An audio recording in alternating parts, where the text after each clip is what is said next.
이번 한 주 어떻게 사셨습니까? 5월은 가정의 달이라고 합니다. 달력을 보게 되면 가족과 연관된 날들이 많이 있음을 보게 됩니다. 어린이날, 어버이날, 가정의 날, 성년의 날, 요즘은 부부의 날도 있습니다.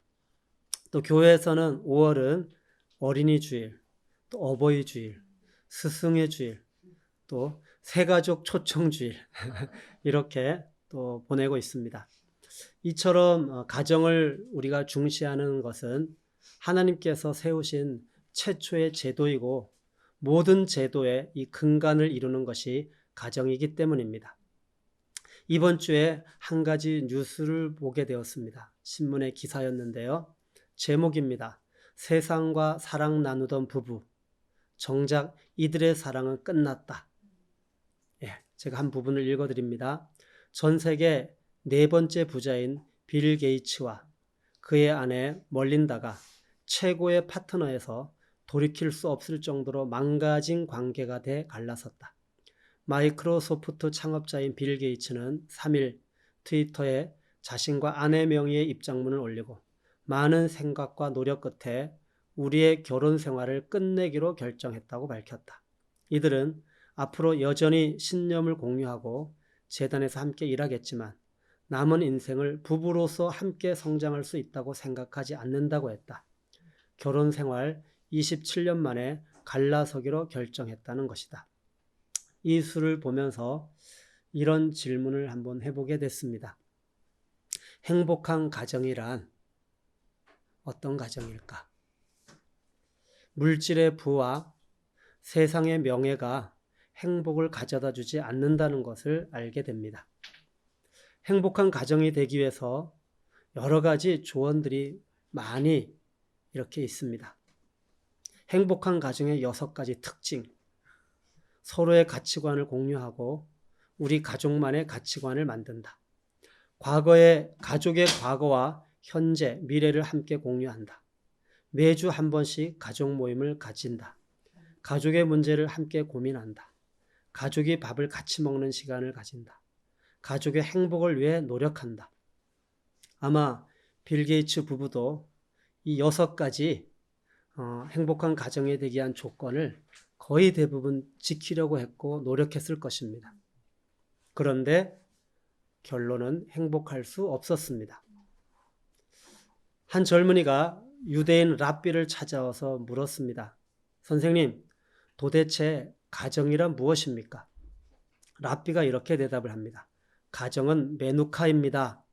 메누카란 히브리어로 안식의 터전이라는 뜻입니다. 가정이란 한마디로 안식할 수 있는 장소라는 뜻입니다. 젊은이가 다시 질문을 했습니다. 선생님, 영혼의 안식은 천국에 가야만 있는 것이 아닌가요? 랍비가 대답을 합니다. 그렇습니다. 영원한 안식은 천국에 가야만 있습니다. 그러나 매일매일의 안식은 바로 가정에 있습니다. 젊은이가 다시 질문을 합니다. 선생님, 그렇다면 가정이 그렇게 중요하고 가정이 우리의 삶에 안식을 줄 수 있는 곳이라면 가정에서 안식을 누릴 수 있는 무슨 조건이 있습니까? 랍비가 대답을 하였습니다. 그 조건은 오직 한 가지뿐이네. 그것은 헤세드입니다. 헤세드라는 말은 큰 은혜라는 뜻이죠. 하나님으로부터 오는 자비와 긍휼로 주어지는 그 사랑 안에서 만족하는 것. 그것이 바로 참된 행복이고 그것이 가정 안에 이루어질 때 행복한 가정이라고 하는 것입니다. 오늘 시편 128편을 통하여 이 성경이 말하는 행복한 가정, 하나님께서 주시는 복음의 축복을 누리는 행복한 가정에 대하여 나누려고 합니다. 저는 이 128편을 읽으면서 먼저 이 말씀이 눈에 들어왔습니다. 1절에 복이 있도다. 그 다음에 4절에 복을 얻으리로다. 여기서 복은 에세르로 행복이라는 뜻입니다. 에세르는 아샤르에서 유래되었는데 옳다라는 뜻을 가지고 있습니다. 다시 말하는 행복이란 하나님께서 보시면서 옳다라고 인정함을 받는 상태, 이것이 바로 행복이라는 것입니다. 다시 말하면 행복하려면 하나님으로부터 옳다라고 인정함을 받아야 되는데, 옳다라고 인정함을 받으려면 우리 스스로 옳다라고 생각하면 안 됩니다. 사람들이 보면서 옳다라고 인정해도 안 됩니다. 하나님이 보시기에 옳다라고 인정받을 수 있는 하나님의 의가 주어져야 됩니다. 그 하나님의 의를 누려야 됩니다. 다시 말하면 복음을 받아야 됩니다. 복을 얻으리로다. 복이 있도다. 다시 말하면 복음화된 가정, 복음을 누리는 가정이 행복한 가정이라는 것입니다. 어떻게 이 성경이 말하는 복, 행복, 다시 말하면 하나님이 옳다라고 여김을 받을 수 있는 하나님의 의를 얻을 수가 있겠습니까? 하나님께서 당신의 백성들에게 요구하는 것이 무엇인지 모세를 통하여 이스라엘 백성들에게 들려진 것이 있었습니다.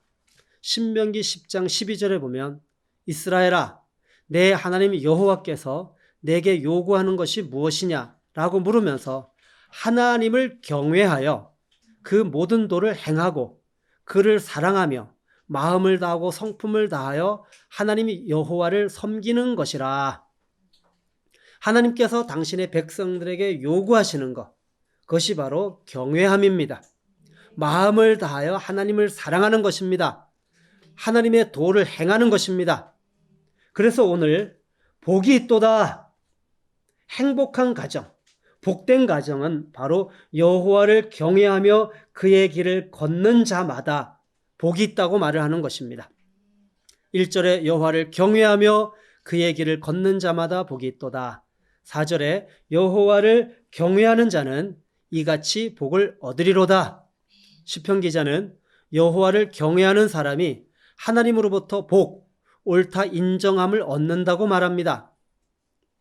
왜냐하면 사람이 하나님을 경외하는 것을 바로 하나님이 원하시기 때문입니다. 요구하시기 때문입니다. 왜 요구하십니까? 사람으로서 불가능한 것을 요구하는 것이 아니고 너무나 마땅한, 당연히 해야 할 것을 할 수 있기 때문에 그것을 요구합니다. 하나님은 선하신 분이십니다. 할 수 없는 것을 요구하는 분이 아닙니다. 왜냐하면 하나님께서 사람을 만드셨을 때 이 사람의 본분 자체가 하나님을 경외하는 것이었기 때문입니다. 하나님이 처음 사람을 만들었을 때의 상태, 죄를 범하기 전에는 하나님을 경외하는 것이 마땅한 일이었습니다. 그래서 전도서 12장 13절에 보면 일의 결국을 다 들었으니 하나님을 경외하고 그의 명령들을 지킬지어다. 이것이 모든 사람의 본분이니라. 하나님 경외함은 사람의 마음에 관한 주제입니다. 사람답게 사는 것은 하나님을 경외하는 것입니다. 이 경외함의 원리는 말씀에 순종하고 그분을 섬기는 것입니다. 경외함이 없이는 말씀에 순종할 수 없습니다. 마음으로 받지 않으면 순종할 수 없다는 것입니다. 그래서 모든 것은 이 마음의 문제입니다. 이처럼 마음으로부터 하나님을 경외하는 것이 사람이 마땅히 행할 본분이라고 성경에서 분명하게 말씀하고 있습니다. 경외함은 우리에게 어떻게 나타납니까? 하나님께서 경외함을 드러내시기 위해서 그 사람의 마음 중심을 다루십니다. 육에 속한 마음을 영에 속한 새 마음으로 새롭게 하십니다.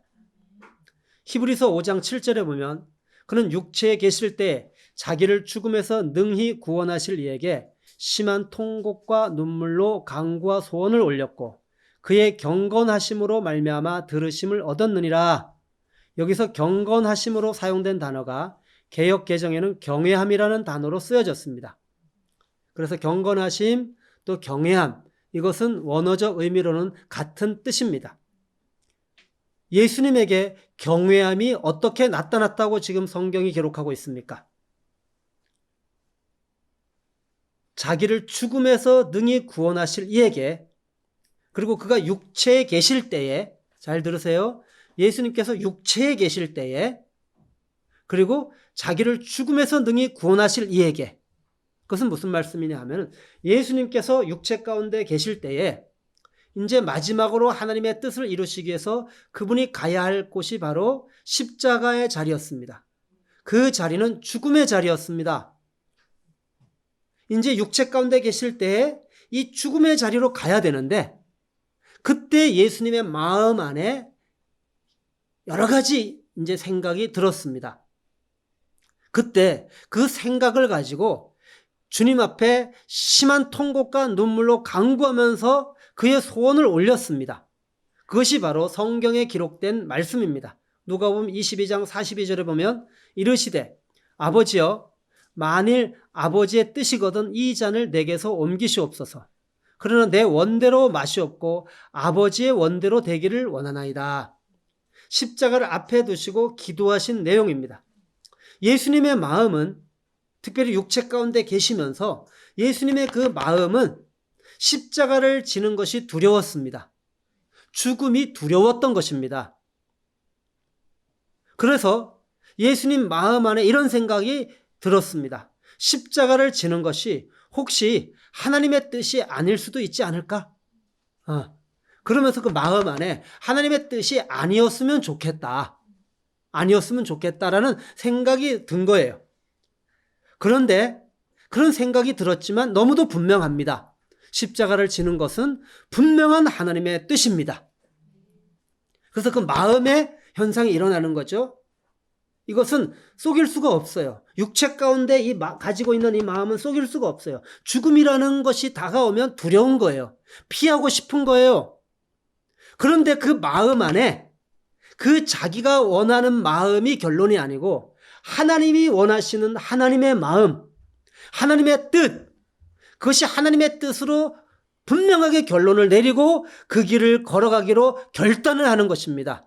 그 마음 안에 그 결단이 일어나는 것이에요. 하나님의 뜻이 결론이 되는 거예요. 그리고 하나님의 말씀이 결론이 되어지는 거예요. 그 말씀대로 순종하고 걸어가는 거예요.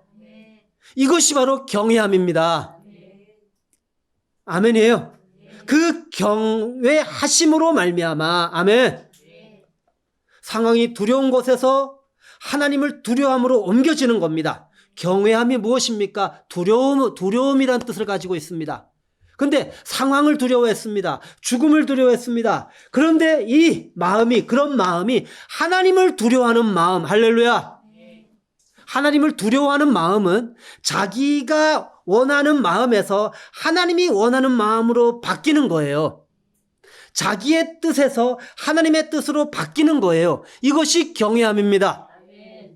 아멘이십니까? 경외함은 바로 자기가 원하는 마음에서 하나님이 원하는 마음으로 바뀌어질 때, 그리고 자기가 자기의 뜻이 하나님의 뜻으로 바뀌어질 때, 그것이 마음 안에서 일어나는 거예요. 그 마음에서 그런 일이 일어날 때 나타나는 것이 경외함입니다. 경외함은 나의 마음의 원함이 죽고 하나님의 마음이 결론이 될 때 나타나는 거예요. 다시 말하면 마음의 사형 선고가 내려질 때 나타나는 것이 경외함입니다. 또 창세기 22장 12절에 보면 사자가 이르시되 그 아이에게 내 손을 대지 말라. 그에게 아무 일도 하지 말라. 내가 내 아들 내 독자까지 내게 아끼지 아니하였으니 내가 이제야 내가 하나님을 경외하는 줄을 아노라. 아브라함의 경외함이 나타나는 말씀입니다. 아브라함은 하나님의 약속하신 말씀대로 25년 만에 아들 이삭을 받았습니다. 하나님이 주신다고 약속한 것이었고 하나님의 약속대로 하나님이 주신 것을 받았습니다. 아브라함의 마음은 하나님께서 주신 이삭에게 온 마음이 가 있었습니다.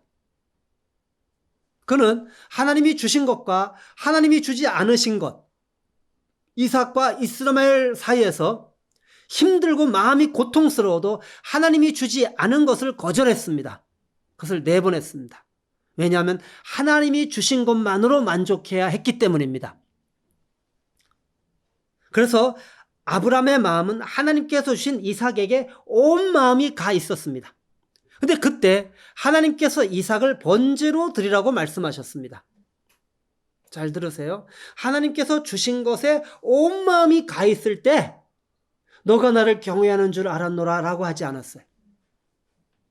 하나님께서 주신 것에 온 마음이 가 있을 때 하나님께서 그에게 하나님께서 주신 이삭을 번제로 드리라고 말씀하셨습니다. 이때 여러분이 아브라함이라면 어떤 생각이 들겠습니까? 아브라함 마음 안에 혼란이 일어났습니다. 바로 순종할 수 없었습니다. 먼저 마음 안에 혼란이 일어났습니다. 왜냐하면 이삭을 그렇게 주신다고 약속했고, 그리고 이삭을 주셨고, 이삭을 통하여 하나님께서 아브라함을 부르셔서 약속하셨던 하나님의 약속이 이루어집니다. 그런데 이삭을 죽이라고 합니다. 그러면 이런 생각이 들 수 있습니다. 아, 그럼 나에게 약속한 것을 취소하시겠다는 것인가? 그런데 하나님은 약속하신 것을 취소하지 아니하시고 이루시는 분이십니다. 신실한 분이십니다. 그런데 왜 아브라함은 생각을 하는 거죠? 왜? 하나님께서 왜 이삭을 바치라고 하는지, 그리고 자기에게 무엇을 원하시는 것인지 생각을 해야 했습니다. 아브라함에게 하나님이 무엇을 원하시는지 생각을 해야 했습니다. 여러분, 하나님께서 당신의 백성들에게 요구하는 것이 무엇이라고요? 경외함입니다. 경외함입니다. 마음을 다하여, 목숨을 다하여 하나님을 사랑하는 것입니다. 이것을 하나님이 아브라함에게 요구한 사건이었던 거예요. 그리고 결론을 내렸습니다. 어떤 결론입니까? 그것은 하나님께서 주신 것이냐, 하나님 자신이냐, 이 질문 앞에 그가 서게 되었고, 그리고 그는 하나님 자신을 선택한 것입니다. 그의 온 마음이 하나님이 주신 것에서 이제는 하나님에게로 옮겨지는 겁니다. 그것이 바로 경외함입니다. 그때 너가 나를 경외하는 줄 알았도다. 사랑하는 성도 여러분, 경외함은 마음 중심이 하나님이 주신 것에서 하나님 자신에게로 옮겨질 때 나타납니다. 그럼 여기서 잘 들어야 돼요. 우리는 하나님이 주신 것에 관심이 많습니다. 이 주제는 반드시 다루어져야 하는 주제입니다. 왜냐하면 이 주제는 언제든지 사단이 미혹할 수 있기 때문입니다. 제가 지난주에 이 주제를 나누었죠. 하나님께서 허락하신 것과 하나님께서 주신 거예요. 그 다음에 하나님이 주지 않은 게 있어요. 허락하지 않은 게 있어요. 그러면 이 사이에서 우리는 선택을 해야 합니다. 하나님이 주신 것을 선택합니다. 하나님이 주신 것을 선택한다는 것은 바로 무엇을 선택하는 거냐 하면은 하나님을 선택하는 것입니다. 잘 들으세요. 하나님이 주신 것을 선택하는 것은 하나님을 선택하는 거예요. 하나님이 주신 것으로 만족하다는 것은 하나님으로 만족하다는 거예요.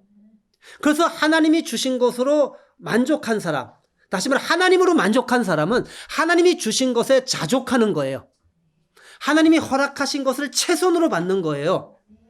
하나님이 주신 것이 내가 생각하기에 적어 보여도 그 생각을 끊어버리고, 아, 하나님이 나에게 최고로 좋은 것을 주셨지, 최고로 적당하게 주셨지, 그리고 만족하는 거예요.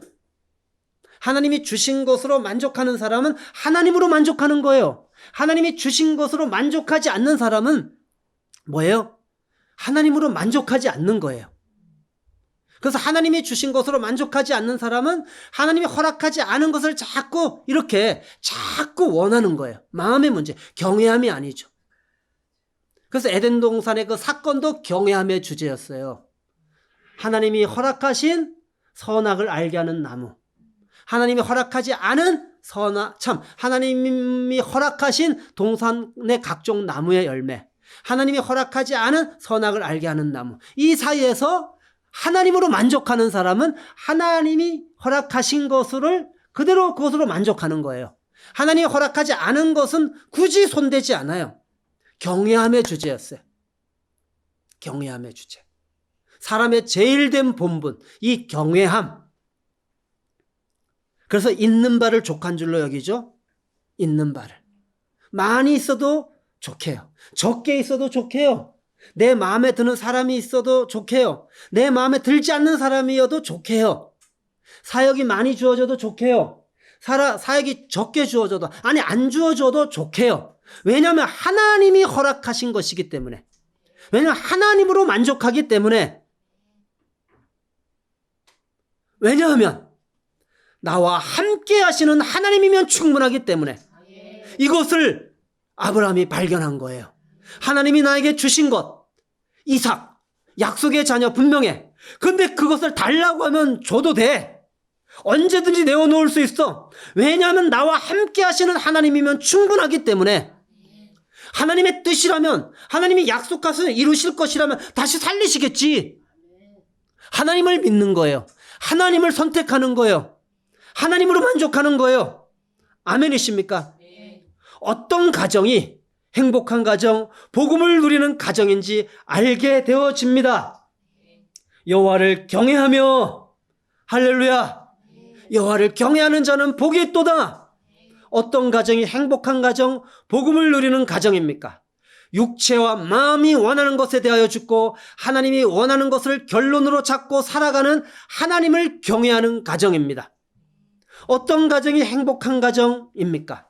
하나님이 주신 것에서, 하나님이 주신 것으로 만족하지만 그 주신 것 자체가 아니라 주신 하나님으로 만족하는 가정. 그래서 주신 것을 달라고 하면 언제든지 내어놓을 수 있는 마음이 하나님에게 옮겨진 그런 가정, 그것이 경외하는 가정, 행복한 가정입니다. 하나님을 경외한다고 하는 것은 이론에 머물러서는 안 됩니다. 하나님을 경외하며 1절을 보겠습니다. 이제 실제로 나타나야 됩니다. 그의 길을 걷는 자마다, 할렐루야, 그의 길을 걷는 자, 경외함은 반드시 순종으로 나타납니다. 나의 원함이 나타날 때 십자가로 걸어가야 합니다. 바울과 같이 나는 날마다 죽노라고 고백하며 나의 원함을 십자가 죽음에 넘겨야 합니다. 자기를 부인하는 십자가의 길을 걸어가는, 순종하는 가정이 행복한 가정입니다. 그의 길을 걷는 자, 순종하는 가정, 말씀대로 순종하는 가정. 행복한 가정은 하나님이 주신 것을 내려놓고, 놓으라고 하면 언제든지 내려놓고 자기를 부인하고 주님을 따르는 것입니다.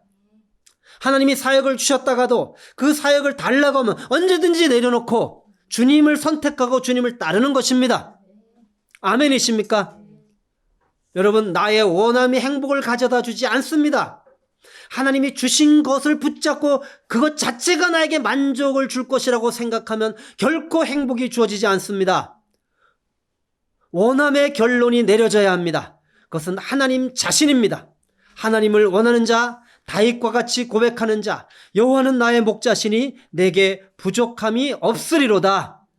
하나님께서 주신 것으로 만족합니다. 자족합니다. 넉넉하게 만족합니다. 그러나 하나님께서 내려놓으라고 하면 언제든지 내려놓습니다. 왜냐하면 하나님께서 주신 것으로 만족하는 자는 하나님으로 만족하는 자이기 때문입니다. 사랑하는 성도 여러분, 이것이 바로 행복의 근거입니다. 사람의 본분을 지키면 되는 것입니다. 행복한 가정은요, 부모나 자녀나 하나님이 그 사람을 만드신 그 사람의 본분대로 사는 거예요. 본분을 지키는 거예요. 그것이 행복입니다. 이번 주에 그 영화 미나리를 보았습니다. 그래서 미나리 영화를 보면서 이렇게 질문을 하게 되어졌습니다. 그래서 오늘은 이 미나리 영화를 짧게 압축해서 한번 이 복음의 진리로 해석을 한번 해보려고 합니다. 왜냐하면 아이들과 함께 봤는데 자다가 누워서 잔 애들이 있어요. 그래서 다시 잘 들으라고. 이 영화를 보면서 이런 질문을 해봤어요. 모든 인생에 필요한 것은 무엇일까? 그리고 행복한 가정은 어떤 가정일까? 가정에 관한 이야기거든요. 영화에 나오는 이 아빠 제이콥과 엄마 모니카는 부부인데도 서로의 생각이 달라요. 아빠 제이콥은 아이들에게 무엇인가를 해내는 아빠를 보여주고 싶어서 아들에게 자기가 뭔가를 해내는 아빠의 모습을 보여주고 싶어서 그 농장을 포기할 수가 없는 거예요. 힘들어도. 엄마 모니카는 아들 데이빗이 가지고 있는 이 심장병 때문에, 심장병을 가지고 있거든요. 선천적으로. 그래서 이 심장병 때문에 병원 가까운 곳에서 살고 싶은 거예요. 그래서 캘리포니아로 다시 돌아가고 싶은 거예요. 그 나름 생각이 다른 거죠. 부부인데도. 각자가 생각하는 인생을 위해서 생각을 살려고 하지만 서로 생각이 다르고 기대가 다르기 때문에 아이들 앞에서 이 다른 생각, 다른 기대로 인해서 싸우는 모습만 보이는 거예요. 부부가 소리를 지르고 혈기를 부리고 각자의 원함을 가지고 선을 행하기 원하지만 행할 수 없는 것이 인간인 그런 인간, 하나님 떠난 인간의 모습을, 그 하나님 떠난 가정의 모습을 보여주고 있어요. 근데 이 가정에 할머니가 오시면서 한국에서 그 할머니가 가지고 온 미나리 씨가 있어요. 미나리 씨를 가지고 와요. 그 미나리 씨의 의미를 한번 생각해 보게 되었어요. 할머니가 이 손주 데이빗과 함께 이제 미나리 씨를 이제 가지고 그 이제 이 농장 옆으로 가가지고 이 한적한 곳에다가 미나리 씨를 심으면서 손주에게 이런 말을 해요. 미나리가 얼마나 좋은 건데. 잘 들어, 좋은 건데. 미나리는 잡초처럼 아무 데서나 잘 자라니까. 누구든지 다 뽑아 먹을 수 있어. 누구든지 다 뽑아 먹을 수 있어. 부자든 가난한 사람이든 다 뽑아 먹고 건강해질 수 있어. 미나리는 김치찌개 국에 넣어도 먹고 아플 때 약도 되고 원더풀이란다. 원더풀 미나리 원더풀. 미나리는 이 미나리 씨는 좋은 생명의 복음이라는 생각이 들었어요. 이 복음은 모든 사람에게 미치는 차별이 없는 기쁜 소식. 모든 고통에서 자유케 해주는 기쁜 소식. 모두가 먹을 수 있는 기쁜 소식. 할렐루야. 어떤 상황에도 기쁨이 되는 아름다운 소식. 아무 데서나 잘 자라. 할렐루야. 우리의 삶의 환경, 어떤 환경에서도 능력이 되는 이 복음. 이 미나리 씨는 저는 복음이라는 생각이 들었습니다. 데이빗이 자신의 심장이 어쩌면 멈출 수 있다는 엄마의 말을 몰래 듣게 되어져요. 그 엄마가 아빠하고 얘기를 하는 가운데 이 데이빗의 심장이 멈출 수 있다는 거예요. 그러니까 병원 가까이 가 살아야 되는 거죠. 그런데 이 말을 데이빗이 몰래 들었어요. 그거는 무서워하는 거예요. 자기가 죽을 수 있다는 생각에 두려움 가운데 있는 거예요. 그런데 어느 날 밤에 할머니가 이 손주 데이빗의 마음을 눈치채고 두려워하는 마음을 눈치채고 꼭 안아주는 장면이 나와요. 꼭 안아주면서 할머니가 데이빗에게 이런 이야기를 해요. 데이빗, 너는 가장 스트롱보이야. 심장병으로 가장 약한 아이. 가장 약하고 두려움 가운데 벌벌 떨고 있는 연약하디 약한 보잘것없는 그 어린아이에게 너는 가장 스트롱보이야.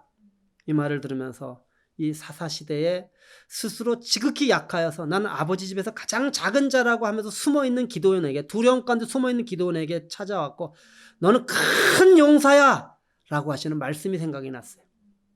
요즘 저도 육체적으로 또 약해지기도 하고 어떨 때는 마음이 약해지기도 하고, 제가 몇 주 전에는 우리 권사님 안 오셨을 때 마음이 약해질 때 이 설교를 했는데 그때 녹음이 안 됐어요. 근데 주님이 저에게 영화를 보면서 너는 가장 스트롱맨이야. 너는 큰 용사야. 아멘. 하나님은 우리의 육체의 모습으로 보지 않아요. 우리를 영혼으로 보셔요. 할렐루야. 왜냐하면 우리의 영혼은 강해요. 우리의 영혼은 죽음도 빼앗을 수 없어요. 하나님이 우리의 영혼을 지키시기 때문이에요. 아멘이에요. 있는 모습 그대로 사랑하시는 그 하나님. 이제 아빠 제이콥과 함께 농장 일을 도와주는 그 폴이라고 하는 아저씨가, 폴, 데이빗, 그죠? 모니카 다. 그런데 보세요.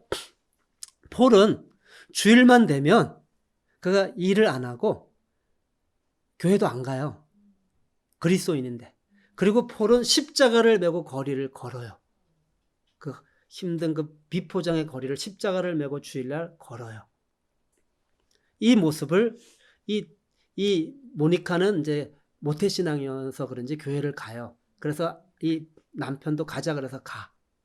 근데 이제 할머니하고 데이빗하고 교회를 갔는데 이 모니카가 $100 헌금을 해. 그런데 그 당시에 근데 그거를 할머니 차례 바구니 오니까 그 $100를 빼. 근데 이제 교회를 갔다 돌아오는데 차를 타고 오는데 바로 이 폴 아저씨가 십자가를 메고 거리를 걸어가는 거예요. 그러면서 폴이 십자가를 지고 걸으면서 창문을 이렇게 열었는데 그 창문 차 안에 탄 사람들에게 뭐라고 말을 해요. 뭐라고 말을 하면 내가 교회야. 내가 교회야. 주일에 드리는 예배의 의미를 생각해 보게 되었어요. 하나님께 예배를 드리면 무엇이 드러나야 할까? 폴은 예배를 드리고 있는 거예요.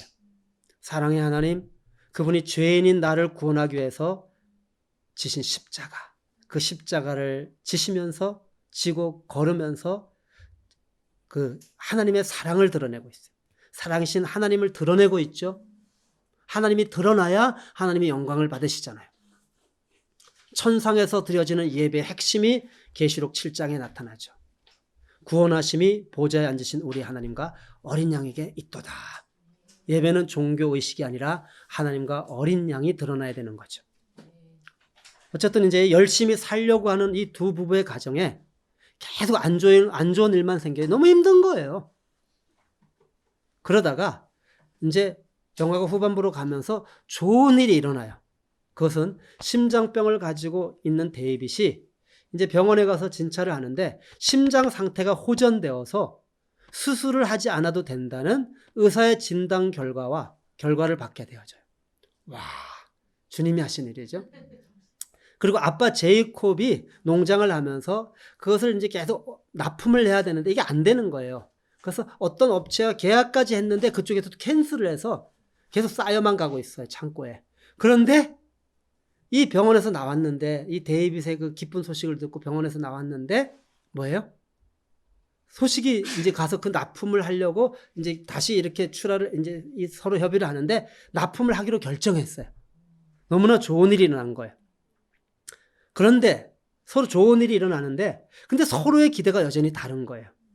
아빠의 생각과 기대, 엄마의 생각과 기대. 그래서 다시 좋은 일이 일어났는데도 그 바로 현재 또 부부싸움을 하는 거예요. 부부싸움. 그리고 해필이면 그때 좋은 일이 일어나서 부부싸움을 하고 있는 그때 뭐예요? 할머니가 집에서 이제 중풍을 맞아서 잘 못 움직여 이렇게. 그러다가 이런 상태에서 쓰레기를 소각하다가 불이 나가지고 그 불이 번져서 그 농장 창고에 붙어갖고 다 불이 타버렸어요. 그리고 집에 돌아오니까 이제 오는 연기가 막 나는 거죠. 보니까 그렇게 된 거예요. 가서 막 그걸 꺼내려고 하지만 그게 쉽지 않죠. 그렇게 다 엉망이 되어버렸어요. 그리고 할머니는 죄책감으로 집을 떠나요. 이러면서 이렇게 걸어서. 이걸 보면서 사람의 열심과 최선으로 일시적으로 눈에 보이는 좋은 기쁜 소식, 또 좋은 결과가 나타날 수 있어도 그것은 우리에게 참된 기쁨이 될 수 없어요. 복음이 될 수 없어요. 여전히 각자가 옳다고 생각하는 자기 의를 꺾지 않으므로 참된 화평은 주어지지 않아요. 인간의 무능은 다른 사랑하는 사람들에게 짐이 될 뿐이며 죄책감에 사로잡혀 살아가게 할 뿐이죠. 결과는 사람의 수고는 헛되다는 사실과 끝은 절망이라는 사실이죠. 수고한 모든 것이 헛되고 헛되도다. 이것이 하나님 없이 살아가는 인생이에요. 영화가 주려고 하는 메시지라는 생각이 들었어요. 이 영화의 끝은 어떻게 이제 마무리되는지 아세요? 죄책감으로 사랑하는 사람들에게 짐받게 되지 않는 생각에 그 집을 떠나는 할머니, 병든 몸으로 집을 떠나는 죄책감에 사로잡힌 할머니를 향해서 손자 데이빗이 심장병을 가지고 있는데도 불구하고 뛰어가는 거예요. 그리고 막 아픈데도 손을 부여잡고 숨을 가빠하면서도 뛰어가는 거예요. 달려가서 할머니를 막았어요. 그리고 할머니에게 다시 집으로 돌아가자고. 그리고 할머니와 함께 집으로 돌아와요. 그리고 제이콥과 모니카는 이제 이 우물을 팠는데 이게 안 되는 거죠. 수맥 전문가의 도움을 거절하고 자기가 팠었는데 안 돼요. 근데 이제 마지막 장면에는 수맥 전문가의 도움을 받아서 물이 나오는 장소를 딱 찾아서 거기다가 돌을 딱 갖다 놓는 장면이 나와요. 그리고 마지막 장면으로 아빠 제이콥과 아들 데이빗이 미나리 밭에서 할머니가 심었던 미나리를 캐는 장면으로 영화가 끝나요. 데이빗을 통하여 보여지는 것은 죄책감에 사로잡힌 죄인들을 위해서 생명을 걸고 십자가로 달려와서 그 길을 막으시고 다시 아버지 집으로 함께 가는 길이 되시는 예수 그리스도, 그분의 사랑. 우물을 다시 파는 것은 우리의 수고의 끝은 목마름이지만 예수 그리스도는 우리의 샘물이 되신다는 그런 놀라운 진리의 메시지. 미나리를 캐는 것은 아무리 환경이 어렵고 힘들어도 생명의 씨가 되시는 예수 그리스도, 그분은 우리의 시작이며 열매가 되시는 분이시죠. 그거는 밭도 아니었어요. 미네랄가 심어진 데는 밭도 아니고 나무들이 많은 이런 약간 그 외곽이었어요. 척박한 땅이었어요. 근데 거기서 자라서 추수를 하는 거죠. 모든 인생에 필요한 것은 무엇일까? 미나리가 필요합니다. 복음이신 예수 그리스도가 필요합니다. 물론 지극히 주관적인 영화의 해석이었지만 개인적으로 하나님께서 부어주시는 은혜가 있었어요. 행복한 가정은 어떤 가정일까요? 복음이 실제가 되어 하나님을 경외하는 가정입니다. 시편 기자는 복음이 실제가 되어 복음의 축복을 누리는 가정에 나타나는 삶의 모습을 몇 가지를 말씀합니다. 2절에 볼까요? 내가 손으로 수고한 대로 먹을 것이라. 내가 복되고 형통하리라. 온 가족이 자기에게 주어진 역할의 몫을 기꺼이 감당하며 수고하는 가정. 할렐루야. 이것이 행복한 가정이에요. 욕심 부리지 않아요. 일확천금을 노리고 한탕주의를 통해서 인생 역전을 노리는 곳에는 행복은 없어요. 그러한 가정은 결코 행복한 가정이 될 수 없어요. 미국이나 한국이나 복권에 당첨된 사람들의 많은 사람들이 그 끝이 불행으로 맞춰지는 것을 우리가 듣고 있잖아요. 여러분, 복음이 실제가 된 가정은 하나님께서 각자에게 맡겨준 그 일에 그거를 감사함으로 받고 그 몫을 감당하면서 만족하며 살아가는 거예요. 왜냐하면 주님이면 충분하기 때문이에요. 이것이 행복한 가정입니다. 3절을 보겠습니다. 상반절 말씀. 내 집 안방에 있는 내 아내는 결실한 포도나무 같으며. 하나님을 경외하고 말씀에 순종하는 부부는 아름다운 부부 관계를 가지게 되어져요. 사도 바울은 에베소서에서 이 부부 관계에서 남편은 아내를 사랑하되 예수 그리스도께서 교회를 위하여 자기 자신을 주신 바와 같이 헌신적으로 사랑하라고 가르쳤고, 아내는 예수 그리스도께서 교회를 위해서 순종하는 것 같이, 희생하신 것 같이 순종하는 헌신적인 모습을 말씀해 주셨어요. 가정이 불행해지는 것은 복음이 실제가 되었지 않아서 부부 간에 이 사랑하는 마음으로 그런 관계가 형성되지 않았기 때문이에요. 인간적인 사랑이 아니에요. 빌 게이츠 부부, 사람들이 보기에 얼마나 행복한 가정이었어요. 그런데 복음이 실제가 되지 않은 거예요. 복음으로 부부 관계가 형성된 게 아닌 거예요. 사랑하는 성도 여러분, 행복한 가정은 각 사람이 하나님을 경외함으로 복음이 실제가 되어져서 이 복음으로 부부 관계가 맺어지는 거예요. 아멘이에요. 복음이 실제가 된 가정, 복음으로 부부 관계가 형성되어 서로 사랑하는 가정, 이게 바로 행복한 가정이에요. 이 가정 안에 하나님이 주시는 안식이 있어요. 이 가정 안에 하나님으로부터 부어지는 그분의 사랑이 있어요. 그래서 이런 가정은 행복해요. 아멘이세요? 명예가 없어도 괜찮아요. 부요롭지 않아도 부요하지 않아도 괜찮아요. 주님이면 충분한 거예요. 3절 하반절을 보겠습니다. 내 식탁에 둘러앉은 자식들은 어린 감람나무 같으리로다. 여러분,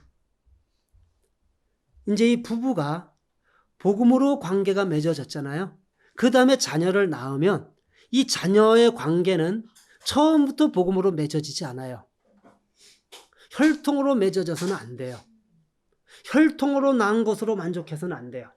혈통으로 난 자녀를 혈통적으로 육신적으로 사랑하고 그를 온 마음을 다해서 양육하고 희생한다고 해서 행복한 가정이 될 수 없어요.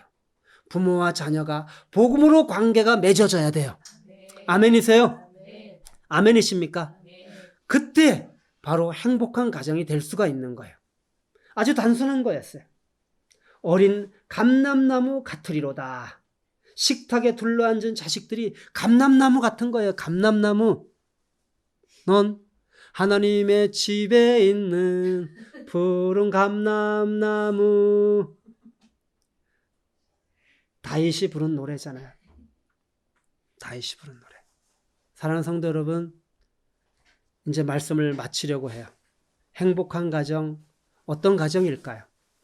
행복한 가정이 되기 위해서는 복음이 실제가 되어야 합니다. 복음이 실제가 된다는 것은 하나님께서 가정의 모든 주권을 가진 주인이 되시는 거예요. 이것이 실제가 되기 위해서는 마음 중심의 변화가 일어나야 돼요. 육체와 마음이 원하는 것에 대하여 죽고 하나님이 원하시는 것을 결론으로 잡아 경외함이 실제로 나타나는 그런 은혜가 우리 모든 가정에 임하기를 바랍니다. 하나님이 주신 것을 부여잡고 만족하다가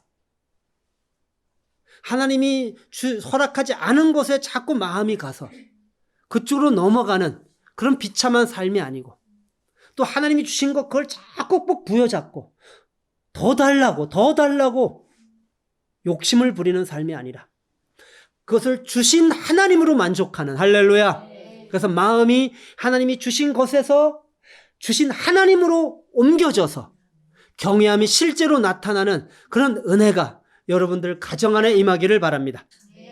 자기를 부인하고 하나님을 경외함이 실제가 되어서 하나님의 도를 행하는, 그의 길을 걷는, 말씀대로 순종하는 축복이 임하기를 바랍니다.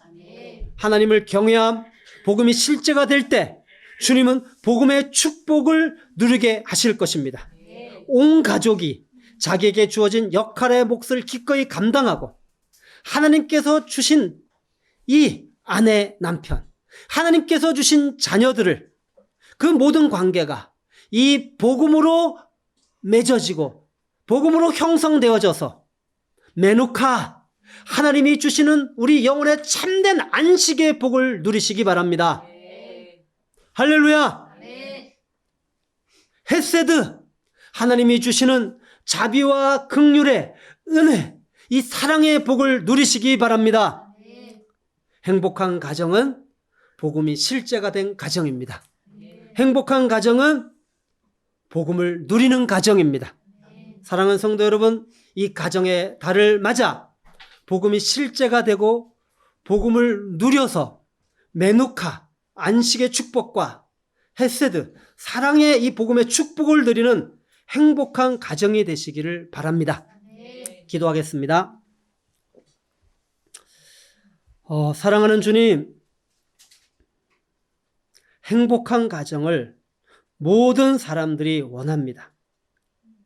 그래서 행복한 가정을 만들기 위해서 여러 가지 것들을 연구하고 또 그 연구한 것을 가지고 또 실제로 행복한 가정이 되기 위하여 시도해 보기도 합니다. 돈을 많이 벌면 행복할까? 다른 사람들부터 인정받는 명예를 가지면 행복할까? 그러나 우리는 또 우리에게 들려지는 뉴스들을 통하여 알게 됩니다. 결코 그런 것이 행복을 가져다 줄 수 없다는 사실을 알게 되어집니다. 오늘 시편 기자의 고백을 통하여 행복은 각 사람이 하나님의 본분으로 회복되는 것입니다. 하나님의 본분을 행할 수 있는 그런 사람으로 회복되는 것입니다. 하나님을 경외하는 자로 회복되는 것입니다.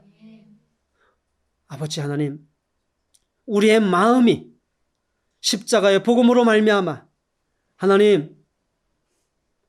하나님의 뜻이 나의 뜻이 되어지고 하나님의 마음이 나의 마음이 되어지는 마음 중심의 변화가 일어나는, 회심이 일어나는, 우리 가족들 안에 아직도 복음의 실제가 되어야 하는 영혼들이 있다면 이런 참된 마음 중심의 변화, 회심이 일어나는, 복음이 실제가 되어지는 그런 축복을 허락하여 주시옵소서.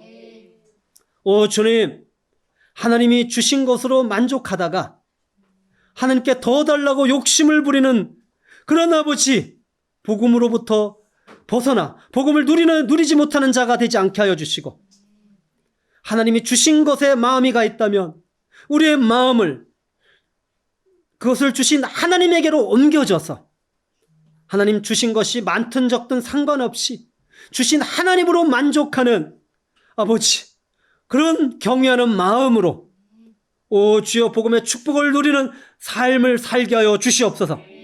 이 시간 기도합니다. 오 주님, 우리의 마음을 새롭게 하여 주시옵소서. 우리 가정의 모든 자녀들의 식구들을 마음을 새롭게 하여 주시옵소서. 하나님을 경외하는 자들이 되게 하여 주시고, 아버지 하나님이여 사람의 본분을 행하는 그런 아버지 하나님, 하나님의 일하심이 우리 가정 안에 나타나게 하여 주시옵소서. 그리하여 주님, 이 복음으로 관계가 맺어지게 하여 주시고, 이 복음으로 관계하게 하여 주시고, 서로 사랑하고 서로 섬기며, 아버지 하나님, 하나님께서 주시는 이 가정에 주고자 하셨던 메누카 안식의 복과 헤세드 사랑의 복을 마음껏 누리는 복된 가정으로 아버지 하나님 축복하여 주시옵소서. 예수님의 이름으로 기도하였습니다.